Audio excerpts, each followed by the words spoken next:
The next round of Brexit talks begin on September 7. Both sides have warned a no-deal outcome looks more likely. Now Express is asking whether David Frost should formally walk away from talks. Vote now. The UK formally left the European Union back in January and talks are currently stalemate as either side is unable to come to any agreement. Negotiations have extended until the end of October. David Frost, the UK's chief Brexit negotiator, believes unless his counterpart Michel Barnier shifts on state aid rules, Britain would be better to leave without a deal. Prime Minister Boris Johnson is adamant Britain will leave the transition period in December, with or without a deal in place. Now as the crucial crunch talks are set to continue on September 7, Express.co.uk is asking, should David Frost formally walk away from Brexit talks on September 7? Negotiations were extended due to the ongoing coronavirus crisis and some argue Brussels think the UK will cave due to the pandemic.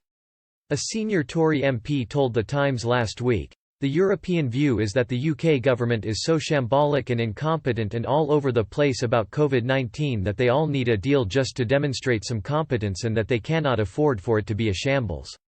Mr. Barnier previously insisted European leaders would not have to revisit his negotiating mandate as long as Mr. Frost made concrete signals that the UK is willing to meet the bloc in the middle ground.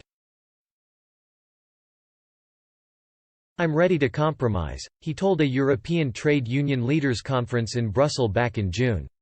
However, a member of the government's negotiating team hit back against Brussels claiming they still think they are dealing with Theresa May's government.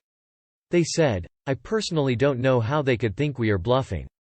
I still think they are dealing with the previous government, for home Brexit with no change was their motto. Now this is very much a government where Brexit does mean change."